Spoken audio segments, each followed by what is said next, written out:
Neuropédiatre à Amiens, responsable des groupes d'apprentissage, va nous traiter deux thèmes importants qui influencent l'apprentissage des enfants, qui intéressent tous les pédiatres et tous les parents. Je lui donne la parole. Je vous remercie de votre invitation. Je vais essayer de ne pas perdre trop de temps. Même si tout le monde est invité en ce moment. C'est un thème un peu général qui rencontre de deux appellations dans la classification dont je vous parlerai, la dyspraxie et l'acquisition de la coordination. Je ferai à un moment donné une petite précision en fait, parce que c'est un peu comme dans l'autisme ou dans d'autres pathologies, ce sont des syndromes. Un syndrome, c'est une entité qui prend définie par une association de symptômes. Et il faut bien comprendre que les classifications, nous servent à un moment donné qu'à essayer de comprendre une pathologie ou un syndrome au regard des conditions du moment. Donc, les classifications sont amenées à changer. Et une classification n'est pas forcément une vérité en soi, mais c'est un outil qui permet déjà de communiquer entre les professionnels au niveau international, mais également entre différents professionnels au sein des pays, par exemple entre les psychomotriciens, les médecins, au moins que l'on sache de quoi on parle. Alors, qu'est-ce que c'est que la dyspraxie? La dyspraxie, c'est un trouble spécifique de l'acquisition du geste. Alors, quand on dit ça, il faut d'abord se souvenir de qu'est-ce qu'on appelle les praxies. Mais les praxies, c'est tout ce qui concerne la préprogrammation cérébrale, c'est pas le problème de la capacité volontaire ou neuromusculaire, c'est bien la préprogrammation cérébrale qui va conduire progressivement à la coordination et l'automatisation des gestes, des mouvements. Et qui permet en fait que tout geste et tout mouvement soit réalisé de façon précise, harmonieuse et efficace. Par exemple, quand on doit apprendre à se servir d'une fourchette, d'un couteau, ou quand on doit apprendre à écrire. Cette réalisation du geste, elle va nécessiter une programmation, les praxies, la réalisation, qui nécessite les praxies, la motricité, la coordination, le tonus. Et là, on comprend bien que ça fait intervenir beaucoup de régions cérébrales et beaucoup de fonctions, le système pyramidal, le système extrapyramidal. Et puis il y a toujours un contrôle sensorimoteur qui est rétrograde en fonction de toutes les informations sensorielles, sensitives, kinesthésiques qui permettent en permanence de savoir où est la position de mon doigt par rapport à l'espace, par rapport à mon corps, pour ajuster en permanence le tonus des différents muscles pour pouvoir adapter et au mieux harmoniser les gestes. Le développement des praxis nécessite un apprentissage des gestes. La plupart des gestes ne sont pas innés. Même pour marcher, il y a un apprentissage de la marche qui va progressivement devenir de plus en plus autonome, de plus harmonieuse. Le fait de se servir d'un stylo, le fait de se pour un enfant qui va à l'école, le fait d'apprendre à utiliser un cahier d'ordinateur nécessite un apprentissage. Et ces apprentissages nécessitent en permanence un contrôle en fait attentionnel. Et ces processus de contrôle, on sait qu'ils sont dédiés dans les régions préfrontales, et donc il y a en permanence des liens entre la maturation des processus de contrôle, la maturation du système moteur-effecteur, la maturation du système sensorimoteur qui permet de contrôler les gestes, et puis également tout ça sous l'influence de ce contrôle attentionnel qui va permettre l'apprentissage progressif des gestes de l'enfant. Et quand ces gestes sont acquis, ensuite il faut les automatiser. Vous savez, quand vous avez appris à conduire une voiture, au départ, c'était un peu compliqué. Il fallait faire attention, il fallait conduire, passer les vitesses, regarder à droite, à gauche. Quand on est en phase d'apprentissage, c'est difficile. Et donc ça nécessite un contrôle attentionnel extrêmement important. Et quand vous avez su conduire, vous avez pu en même temps conduire, écouter la radio, parler à votre voisin, disperser et partager vos ressources attentionnelles parce que vous aviez automatisé la conduite. Donc chez l'enfant, tous les gestes qu'il va faire, il va devoir les apprendre et ensuite les automatiser. Pour toujours l'exemple des baguettes chinoises, nous on a tous appris à manger avec un couteau et une fourchette, et puis quand on essaie à notre âge d'apprendre à manger des baguettes chinoises, c'est compliqué. Les Chinois, eux, c'est le contraire, ils ont appris très petits à manger des baguettes chinoises. Et pour eux, c'est automatique, ils savent le faire. Donc là encore, c'est important de bien penser qu'il y a une fenêtre de maturation chez l'enfant, liée à la plasticité cérébrale, à la mise en jeu des réseaux neuronaux, ces réseaux qui sous-tendent toutes ces fonctions, tous ces gestes, et cette période est beaucoup plus favorable chez l'enfant pour l'apprentissage qu'elle ne l'est chez l'adulte. Et quand on parle de trouble 10, en fait, ce sont tous ces troubles en fait, de défaut de maturation de ces fonctions pendant la période d'apprentissage, pendant la période de maturation, ici, des praxies. Alors, on parle de dyspraxie, non pas de apraxie, on parle d'apraxie chez les adultes. c'est quand une fonction a été acquise et qu'elle est perdue. On peut voir ça chez des grands enfants. Par exemple, un enfant, un adolescent qui fait un accident vasculaire cérébral peut faire une apraxie, comme un adulte. On parlera de dyspraxie pour des fonctions qui n'ont jamais été réellement efficaces. C'est-à-dire que très tôt, dans les premières étapes de maturation de ces fonctions de contrôle et de programmation du geste, il y a une difficulté dans à la fois et l'apprentissage et l'automatisation. Et ça fait partie de ce qu'on appelle les troubles des fonctions non verbales de l'enfant. J'y reviendrai. Alors la définition, c'est un syndrome, c'est pas une maladie. Donc ce syndrome est bien défini par une association de symptômes. C'est important de bien définir les symptômes, les syndromes, les maladies, parce qu'une maladie, on sait ce que c'est qu'une grippe. C'est lié à une maladie qui va liée au début de la grippe, qui va entraîner un syndrome grippal lui-même constitué de différents symptômes, dont la fièvre, les frissons, les coliques. En psychiatrie, un peu moins en neurologie, et notamment dans les trucs comme ça certainement, on n'a pas de maladie, on n'a pas une cause unique. On n'est pas la cause des dyspraxies, on n'est pas la cause des dyslexies, on n'est pas la cause de l'autisme, on est bien dans des syndromes, donc la définition elle est purement clinique. Il ne faut pas espérer qu'on ait des examens complémentaires qui nous aident à faire ces diagnostics. Donc c'est une association de symptômes dans lesquels il y a à la fois des troubles de la coordination motrice, des troubles de la motricité fine, de la motricité globale, des troubles des praxies, idéatoires ou motrices, des troubles du tonus, notamment du contrôle postural, qui permet par exemple à un enfant de tenir sur une jambe, de sauter à cloche-pied. Ça entraîne souvent des problèmes de lenteur. Pourquoi? Parce que quand on n'a pas automatisé un geste, il faut en permanence réfléchir, faire attention et c'est beaucoup plus lent. Et puis il y a souvent des troubles visio-spatiaux, visio-conceptifs, j'y reviendrai. Ce qui est important, c'est que pour parler de dyspraxie, il faut que ça survienne chez les enfants dont l'efficience intellectuelle est normale. Parce qu'évidemment, si vous prenez des enfants qui ont une déficience mentale, ou si vous prenez des enfants autistes par exemple, ils peuvent avoir des troubles dyspraxie, ils peuvent avoir des problèmes de coordination, de contrôle du geste, mais qui font partie de la déficience, qui font partie de l'autisme. On n'est pas dans le cadre de dyspraxie, de l'acquisition de la coordination. Et l'autre élément, c'est depuis la petite enfance, ce n'est pas un trouble acquis. À ce moment-là, si c'était un trouble acquis, alors que l'enfant avait eu un développement normal initialement, on parlerait d'apraxie. C'est assez important pour diagnostic différentiel. Il y a une classification sémiologique qu'on n'utilise pas beaucoup en pédiatrie parce qu'elle était calquée en fait de la classification des apraxies de l'adulte, ce qu'on appelle les praxies idéatoires, c'est-à-dire le trouble de l'utilisation et de la manipulation des objets, les praxies idéomotrices, que vous avez appris par les études de médecine, qui concernent les gestes symboliques, les mimiques, les mimes, les praxies de l'habillage, qui permettent de savoir quelle manche il faut enfiler, comment mettre sa chemise ou son pantalon à l'endroit ou à l'envers, les praxies constructives, et notamment qui permettent d'assembler des cubes, d'assembler des objets, de faire des puzzles. Quand on a des enfants qui ont des difficultés dans ces domaines, on parle de dyspraxie visio-spatiale ou visio-constructive. Il y a des dyspraxies oro-faciales, on voit ça chez certains enfants dysphasiques ou qui ont des troubles moteurs, qui ont des dyspraxies oro-bucco-faciales, qui ne sont pas capables de coordonner tous les mouvements de la bouche et de la sphère oro-faciale. Et puis la dysgraphie, qui est une des conséquences des troubles de la motricité fine et de la coordination sur la graphomotricité. Donc, tous ces symptômes peuvent être plus ou moins présents chez certains enfants. Il y a donc une hétérogénéité. Tous les enfants dyspraxiques ne se présentent pas de la même manière. Certains vont avoir surtout des troubles de la coordination, d'autres vont avoir surtout des troubles de la motricité fine, d'autres auront plutôt des problèmes de praxie. Et donc on va avoir une hétérogénéité dans la présentation, et puis il y a des enfants qui vont avoir l'ensemble de ces troubles. Il y a également une classification en fonction de l'étiologie. On parle de dyspraxie développementale, ou trouble d'acquisition de la coordination, quand il n'y a pas de lésion cérébrale. Ce sont des troubles spécifiques qui sont supposés d'origine développementale, idiopathique en quelque sorte. On ne connaît pas la cause, mais manifestement, il n'y a pas d'anomalie neurologique, pas de lésion cérébrale, pas de maladie chromosomique ou connue. Et puis, ça représente à peu près la moitié, entre 40 et 50% des causes de dyspraxie. Quand vous avez un enfant que vous voyez pour dyspraxie, on sait qu'on va trouver dans 40 à 50% des cas aucune anomalie. Mais ça veut dire que dans 50% des cas, il faut chercher, et ça c'est le rôle du pédiatre et du neuropédiatre, chez un enfant qui est pour dyspraxie, de chercher une cause, une étiologie sous-jacente. Ça s'appelle les dyspraxies symptomatiques, parfois ou les dyspraxies lésionnelles, qui sont symptomatiques de lésions cérébrales. On verra que quelle que soit la lésion cérébrale, dès lors qu'elle va toucher des régions impliquées dans la maturation des praxies, notamment tout à l'heure dans la région pariétale ou du carrefour pariéto-occipital, ça peut entraîner des troubles dyspraxiques à condition que ces lésions ou ces anomalies soient précoces, soit survenues pendant la période anténatale, soit périnatale, soit dans les premiers mois de la vie.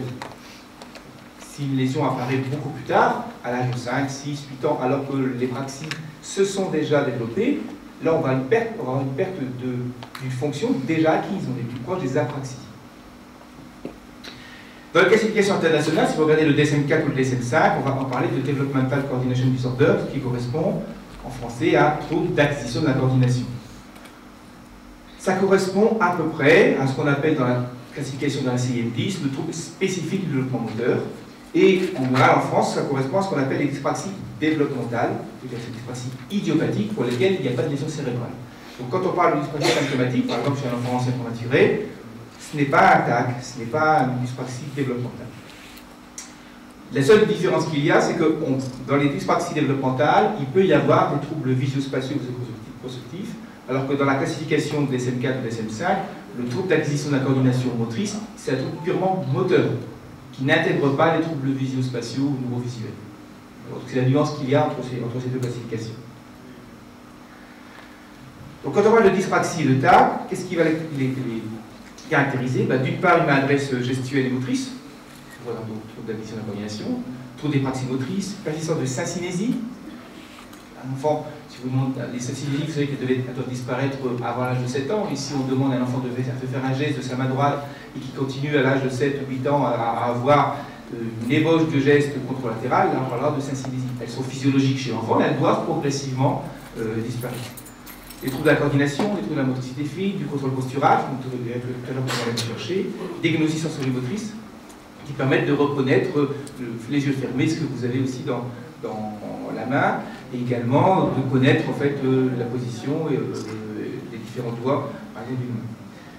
Les troubles spécifiques visio-spatiaux, qu'on appelle aussi de plus en plus les troubles neurovisuels, ce sont les troubles qui ne sont pas liés à des problèmes de vision au niveau de l'œil, mais bien de l'intégration des informations visuelles et du traitement des informations visuelles au niveau cérébral. Les troubles neurovisuels sont des troubles essentiellement visio-perceptifs, perception d'espace, perception de la profondeur, par exemple. Si je vous dis une pyramide, vous allez automatiquement vous représenter une pyramide en 3 dimensions dans votre tête. Qu'est-ce que c'est? L'enfant dyspraxique qui a des troubles visio-constructifs, une pyramide, il a du mal. Et quand on lui demande de reproduire une pyramide sur un dessin, il est incapable de se représenter la pyramide en 3 dimensions parce qu'il a des troubles visio-perceptifs et aussi parce qu'il aura un trouble visio-constructif. Donc il y a des troubles visio-intentionnels et des troubles visio-constructifs. Je vous montrerai tout à l'heure. Ils ont souvent aussi des troubles de l'orientation spatiale et temporelle. Ce n'est pas uniquement l'espace, on s'intéresse beaucoup plus aussi maintenant à cette notion de troubles d'orientation temporelle qui explique notamment les difficultés qu'ils peuvent avoir sur le plan logico-mathématique. Les dyspraxies symptomatiques sont des pathologies neurologiques ou constitutionnelles. Constitutionnelles, par exemple, dans la neurofibromatose de type 1, on a souvent des troubles praxiques, plus ou moins un certain nombre de syndromes génétiques. Ça peut être des pathologies acquises à la suite d'un traumatisme crânien. On voit chez les enfants que le syndrome de bébé secoué, ou des traumatismes crâniens chez l'enfant très tôt dans les 2 premières années de vie qui vont toucher les régions pariétales. À la suite d'AVC précoce. Ça peut être aussi des facteurs anoxiques, péri ou anténataux, les anciens grands prématurés, moins de 32 semaines, notamment. À l'examen clinique, c'est tout à fait important de savoir est-ce que ces troubles praxiques sont isolés ou est-ce qu'ils sont associés à l'examen clinique à un autre handicap. Un enfant ancien prématuré qui a une hémiplégie cérébrale infantile peut aussi avoir des troubles praxiques qui peuvent intéresser les bicorps contralatérales et qui vont le gêner également sur le plan visio-constructif. Il peut y avoir aussi d'autres handicaps cognitifs. Vous avez quelques exemples en fait d'enfants qu'on a vu qui avaient une dyspraxie. Vous voyez bien en haut à gauche un enfant qui avait une hémiplégie cérébrale infantile. À droite c'est un enfant qui avait fait un AVC précoce dans la région pariétale droite et qui était venu pour au départ un trouble logico-mathématique qui avait des troubles de dyspraxie. En bas à gauche, un enfant, vous voyez très bien cet aspect un peu festonné des ventricules qui traduit des hétérotopies neuronales, nodulaires, des groupes de neurones qui n'ont pas migré à partir de la matrice germinative et qui sont restés dans ces régions pariventriculaires. Et puis à droite, vous connaissez bien ces images maintenant de taches caféolées de neurofibromatose. Ce qui est important, c'est qu'on s'intéresse de plus en plus aux anciens prématurés. Il y a une enquête en France, actuellement, page 2, qui s'intéresse au trouble cognitif des anciens prématurés. Quand on regarde la littérature, on a noté que 20 à 40% des prématurés de moins de 32 semaines ont des troubles cognitifs modérés. En fait, dans les premiers résultats des pages 2 et les derniers résultats également dans des enquêtes qui ont été faites notamment Aux États-Unis et dans les pays scandinaves, on est à plus de 40%, on est à 40-50%, et le H2 fait quand même pratiquement de 60% de troubles cognitifs plus ou moins sévères, parmi lesquels il y a une proportion importante de troubles pratiques. Motrice, coordination, proximité spatiale, qui avait déjà été beaucoup étudiée par Michel Mazot, une des spécialistes de la dyspraxie en France. Quels sont les signes d'appel? Ce sont des enfants qui vont avoir, d'une part, madresse gestuelle et motrice, un trouble du contrôle postural, ils vont avoir ce qui va entraîner une marche un peu tardive. Ils n'ont pas un retard de marche, mais ils vont marcher à 17, 18, 19 mois, ils marchent un peu tard. Puis qu'au début, quand ils marchent, ils vont tomber souvent. Ils trébuchent parce qu'ils ont des difficultés à monter l'escalier, pour descendre l'escalier, des problèmes d'équilibre, sans que ce soit ataxie. Il faut bien faire la différence entre les problèmes d'équilibre d'un enfant qui n'a pas acquis un contrôle postural, d'un syndrome cérébelleux. Ça entraîne des difficultés à faire du vélo, à apprendre à nager, notamment à la brasse, le crawl c'est plus facile, à faire du ballon, à attraper un ballon. Donc c'est des questions qu'on peut poser et qu'on peut repérer très tôt chez l'enfant, dès l'école maternelle. Des troubles graphomoteurs qui vont entraîner une dységraphie. Et puis dans les troubles praxiques moteurs, ils ont des difficultés dans l'organisation et la précision des gestes. Ouvrir une bouteille, se brosser les dents, s'habiller, faire ses lacets, mettre ses boutons. Les enfants, on les voit, de toute façon, ils arrivent tous avec des chaussures en scratch. Ils ne savent pas faire le lacet à 8 ans, 9 ans, 10 ans, même beaucoup plus tard. Ils ont toujours le scratch parce qu'au début, les mamans ont essayé, puis au bout d'un moment, elles ont baissé les bras et puis on leur a acheté les chaussures sans lacet. Et les boutons sont rarement mis, et quand ils ont mis, ils sont mis de travers. Ils ont du mal aussi à emboîter, ils ont du mal à découper quand on doit faire des découpages. Puis ce sont des enfants qui vont avoir des conduites d'évitement. Ils n'aiment pas dessiner, ils n'aiment pas faire des puzzles. Vraiment, ils ont du mal à faire des puzzles. Ils évitent de faire. Ils ne font pas des jeux de construction avec des Legos, des clipots, des cubes. Et puis quand ils vont arriver à l'école, ça va entraîner des difficultés en géométrie, en lecture, sur le plan logico-mathématique. Et puis surtout, parce qu'ils n'ont pas su automatiser leurs gestes, ils sont beaucoup plus lents. Et ça, il faut en tenir compte, on verra dans les aménagements pédagogiques. Cette lenteur, c'est un élément toujours important et qu'on oublie alors que c'est quelque chose qui est simple, il suffit de leur donner un tiers-temps supplémentaire. Les troubles spécifiques visuospatiaux, là c'est un exemple, une figure de Ray, chez un grand enfant, 11 ans, dyspraxie symptomatique, FNIMC, mais quand on lui fait dessiner une figure de Ray, très bien qu'il n'est pas capable, même en copie, de repérer dans l'espace et de dessiner correctement et d'assembler les différentes formes géométriques. Donc ça entraîne, on comprend bien, des difficultés en géométrie, des difficultés en logico-mathématiques, une dyscalculie. La dyspraxie, c'est gênant aussi pour l'apprentissage de la lecture. Alors, on se de la dyslexie, mais dans la lecture, il faut orienter son regard, il faut balayer la ligne. C'est-à-dire qu'on commence, alors nous, en France, on lit de gauche à droite. Je pense qu'on disait en arabe, c'est la même chose, mais de toute façon, il faut suivre la ligne, et quand on arrive au bout de la ligne, il faut aller à la ligne suivante. Ils ont des problèmes de balayage, ils vont sauter une ligne, il ne faut pas arriver au bout. Donc il y a un problème de balayage d'orientation visuelle, des difficultés d'attention visuelle, et puis également des troubles de la reconnaissance des lettres ou des formes. Vous voyez bien que le B, le D, le P et le Q, c'est la même forme. Simplement, c'est l'orientation spatiale qui change. Donc ils vont faire des confusions entre le B, le D, le P, le Q, le U, le N, ou alors des formes qui sont proches comme le C ou le G. Pas parce qu'ils sont dyslexiques, simplement parce qu'ils ont des difficultés de représentation visuospatiale. Il y a quand même une comorbidité qui est fréquente avec d'autres troubles spécifiques. Un enfant peut avoir une dyspraxie et une dyslexie, une dyspraxie et un trouble déficit d'attention, hyperactivité. On parlera à ce moment-là de troubles mixtes des apprentissages. La madresse gestuelle et motrice va entraîner d'une part une lenteur, mais aussi les troubles graphomoteurs. Vous voyez bien, la dysgraphie, c'est pas uniquement le fait que l'enfant n'arrive pas à tracer correctement les lettres, mais également il n'est pas capable de respecter les lignes. Il reste pas sur la ligne, il va dépasser, il va... Donc comment on se fait la démarche diagnostique? D'une part, l'anamnèse familiale et personnelle. Est-ce qu'il y a eu dans une grossesse normale? Est-ce qu'il y a eu des problèmes périnataux? Est-ce que c'est un enseignement maturé? Est-ce qu'il y a eu un traumatisme crânien? Est-ce que dans la famille, il y a d'autres cas? Parce que là encore, il y a comme tous les troubles spécifiques d'apprentissage, il y a une prépondérance de garçons et il y a des cas familiaux. Pas toujours, mais il y a des cas familiaux, on trouve que le père ou le grand-père a eu aussi des difficultés. Le père ne va pas vous dire que c'était dyspraxique, puisqu'à l'époque, on ne le cherchait pas. Il dit, mais oui, mais moi aussi, tout petit, j'ai eu beaucoup de mal, et encore maintenant, j'ai une madresse gestuelle et motrice. On va évaluer la marche, on va évaluer, donc il faut les regarder marcher, les faire marcher sur une ligne, pour voir s'ils ont un bon contrôle postural, un bon équilibre. Faire des mouvements de main, pour regarder la coordination motrice, des mouvements de doigts pour apprécier la motricité fine et les digitognosie. Regarder la coordination, membre suivre, membre bref, en faisant des mouvements de marionnette, comme on fait par exemple dans la recherche de centre cérébelleux, sauf que là, c'est pas le centre cérébelleux qu'on essaie de regarder, c'est les mouvements de coordination. Des contrôles de maintien d'attitude, est-ce que l'enfant est capable de rester sur une jambe, puis sur l'autre, de maintenir un bras tendu sans bouger, sans avoir des petits mouvements. En fait, ce qu'on appelle les soft signs, ces petits signes neurologiques mineurs qui traduisent des problèmes de coordination, de contrôle postural. L'important aussi, c'est de regarder le graphisme et les figures géométriques, d'où l'intérêt de regarder les cahiers. Toujours aux enfants, aux parents, venez avec un cahier d'école, et quand on regarde les cahiers, on peut très bien faire un diagnostic de dyscalculie en regardant les cahiers, de dysgraphie, c'est assez facile. Donc ça, c'est un élément qui est important, de bien prendre le temps en consultation de regarder les cahiers d'école. Et puis également aussi les appréciations des enseignants. Il faut bien sûr éliminer d'autres pathologies, vérifier que l'enfant n'a pas un déficit sensoriel, qu'il n'a pas de déficience intellectuelle, qu'il n'a pas un autisme, qu'il n'a pas d'autres problèmes moteurs, un handicap moteur, un centre cérébelleux, une dystonie, un tremblement, une pathologie neuromusculaire, voire une hypotonie. Enfin, tout ça, ça fait partie du diagnostic différentiel que tout médecin doit rechercher systématiquement avant de dire c'est une dyspraxie.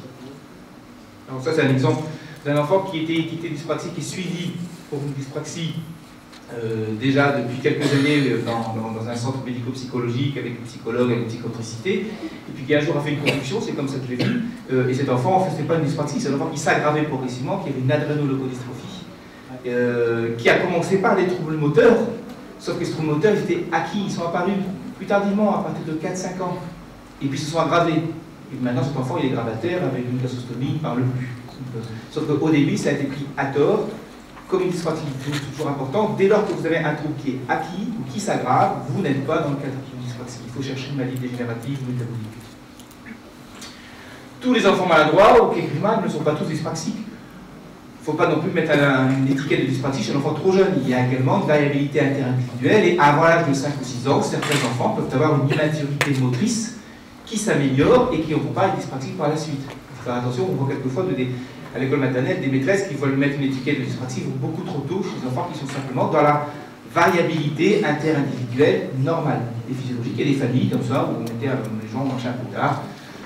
Donc faire attention à ces diagnostics précoces. Il peut y avoir des dyspraxies associées aux troubles d'apprentissage, ça j'en ai parlé déjà tout à l'heure, mais il faut faire aussi attention, un enfant peut avoir une dyslexie et une dysgraphie, c'est pas pour autant une dyspraxie. C'est uniquement la dysgraphie que l'on rencontre très souvent, par exemple dans la dyslexie. Comment faire le diagnostic? Il faut faire un bilan sensorimoteur. Alors, bilan sensorimoteur, je pense qu'un clinicien, un neuropédiatre, un pédiatre qui a l'habitude peut le faire, peut se faire aider aussi par une psychomotricienne ou un ergothérapeute, c'est l'idéal. Il n'y a pas des psychomotriciens ou des ergothérapeutes partout. Donc quand on n'a pas un psychomotricien ou un ergothérapeute qui peut vous aider, il faut apprendre à faire ce bilan sensorimoteur. Alors, les psychomotriciens et les ergothérapeutes ont des batteries étalonnées, comme le BNRBC, comme le LG, comme le BHK, mais je pense qu'un bon clinicien peut faire un diagnostic s'il prend le temps d'analyser, comme je l'ai expliqué tout à l'heure, la coordination, la motricité fine, le graphisme et tous ces éléments. En France, on a aussi des problèmes de il n'y a pas de psychomotricien, il n'y a pas d'ergothérapeute. Quand j'ai commencé il y a une vingtaine d'années, dans mon service, je n'avais pas de psychomotricien, je n'avais pas d'ergothérapeute. On a créé ensuite les centres de référence, mais au début, il n'y en avait pas, et on faisait quand même des diagnostics de dyspraxie. Ça prenait plus de temps, parce qu'il fallait que je fasse moi-même les consultations et les bilans, les tests, mais un pédiatre peut apprendre à faire ce type de diagnostic. Le bilan neuropsychologique, c'est un peu la même chose. On a besoin quand même de vérifier que l'enfant ait une déficience intellectuelle normale. Alors, en France, ce sont les psychologues scolaires. Je ne sais pas si au Maroc, il y a des psychologues scolaires qui peuvent faire des évaluations psychométriques. On n'a pas besoin forcément d'avoir un bilan neuropsychologique complet. Et tous les enfants en France ne peuvent pas bénéficier d'un bilan neuropsychologique complet dans les centres d'expertise ou les centres de référence. Il y a trop d'enfants, quand ça représente plusieurs pourcentages. Les centres de taux d'apprentissage, c'est au moins 5 à 6% de classe d'âge. Il est inimaginable qu'on puisse voir tous ces enfants dans des centres experts. Il y en a un par région. Donc il faut bien trouver d'autres solutions et travailler avec les psychologues scolaires. Il y a des tests qu'utilisent en fait les neuropsychologues, comme les planches à trous, qui permettent il s'agit de mettre ces petits bâtons dans des trous pour regarder la précision physiomotrice. On peut regarder aussi, et ça peut être fait en consultation, des tests de précision physiomotrice comme a été traduit par Jean-Michel Alvarez, s'adapter en fonction de l'âge, on va calculer la vitesse avec laquelle l'enfant, soit avec une petite moto, soit avec une voiture, va devoir tracer le chemin du départ jusqu'à l'arrivée, en faisant attention à ne pas sortir de la route. Et on compte en fait à la fois le chronométrage, mais également le nombre de sorties de route. Et puis en fait, il y a des techniques d'assemblage qui peuvent être utilisées. Il y a des batteries simples, comme la batterie d'EDA qui a été faite par Catherine Billard, qui peut être utilisée par n'importe quel pédiatre ou neuropédiatre. Ce sont des tests qui sont faciles à utiliser et qui permettent en fait, en consultation, en une demi-heure, 3 quarts d'heure, déjà de faire une bonne évaluation des troubles d'apprentissage. Ce qui permet ici de vérifier les fonctions visuospatiales et visuoconstructives.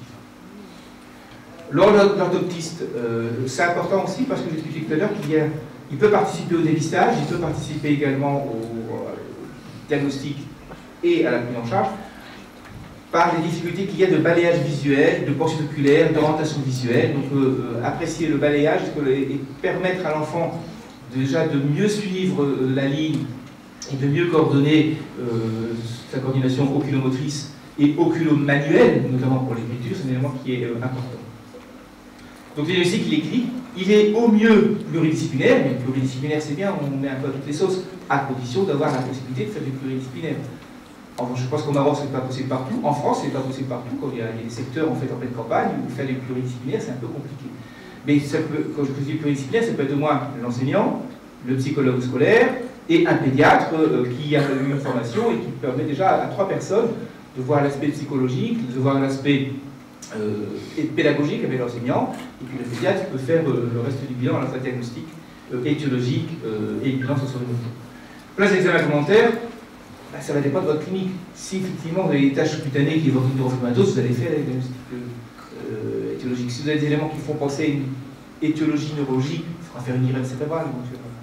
Si vous avez un bilan tout à fait clinique, tout à fait normal, avec une histoire familiale où le père lui-même avait des symptômes similaires, vous allez évoquer une dyspraxie développementale, pas besoin de faire d'imagerie ou de bilan complémentaire. Donc le bilan complémentaire va dépendre de votre examen clinique, d'où l'intérêt d'un examen clinique soigneux et de rechercher pendant votre examen clinique des éléments qui peuvent faire penser à une étiologie sous-jacente.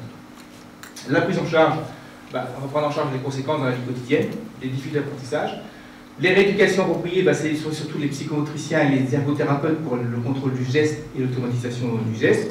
L'orthophonie, quand il y a des conséquences sur la lecture et l'écriture, je vais montrer qu'il pourrait y en avoir, il y en a souvent, voire parfois sur le sport logico-mathématique.